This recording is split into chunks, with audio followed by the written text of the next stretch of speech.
Vi har lavet den lidt anderledes. I kan se, at skærmen er lidt skærmen er aflangt i stedet for. Kan I se det? Det gør, at du føler mere din telefon i forhold til dem, der er sådan lige en forholdsvis brede. Så det føler sådan lidt mere, når man bruger den i praksis. Så har vi puttet Ice Power chip i. Det betyder, at når du sætter den til dock eller til audio 3, så får du den her lidt bedre lyd med lidt federe equalizer sound og sådan noget. Og det hernede gør altså, at man kan sidde og operere den, når du har og så er bilen for eksempel, i stedet for ikke sådan noget keyboard, ikke? Det er lynhurtigt at navigere. Du behøver ikke at gøre det her, du kan også bare noget, som man gør sådan her. Så der er flere måder, i stedet for ikke at bruge skærmen, så prøver vi at se, om vi kan få en lidt mere federe oplevelse til den, ikke? Så har vi accelerometer, der kører alle den vejen rundt. Det er der også mange andre telefoner, der gør. Det er det. Og sådan set ligegyldigt, hvordan du vender den, drejer den. Så vi kan se hastigheden, den er rimelig hurtig. Den der vej skal den ikke gøre det. Så det er kun de andre veje, ikke? Så det virker begge veje. Men der er jo selvfølgelig et stykke vej nu, det ved du alt om, når du tester telefoner. Skal vi se, det taler den her for eksempel. Resume playing.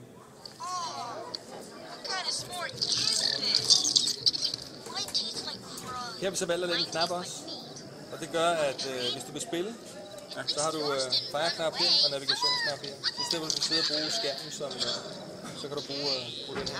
Den kan du også bruge til funktioner, for eksempel tænde lys til en fjernsyn, når du kommer hjem. Du kan holde den ned, så kommer en lille menu op. Hvor definerer man det af den software? Og ikke i stedet for alle mulige overlag, som mange ikke bruger alligevel. Nogle bruger det, ikke? Og hurtige funktioner, man trykker her, så går den til kalenderen. Man har de der helt almindelige funktioner. Du kan jo selv vælge det kender du godt til, ikke? Så har vi selvfølgelig TV-remote bygget ind i, hvor du vælger selv dine værelser, hvor du vil have den på, og så de værelser kan styre flere ting eller få til enkelte ting. Der sidder infosensoren her, både learner og sender og modtager. Og den kører på BO-fjernsyn også, så det er det samme.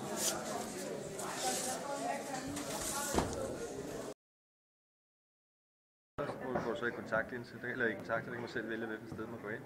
Og så har du lægget rør på herovre. Så har du menuknappen her, det er standardmenuen. Og her har du hovedmenuen til applikationen.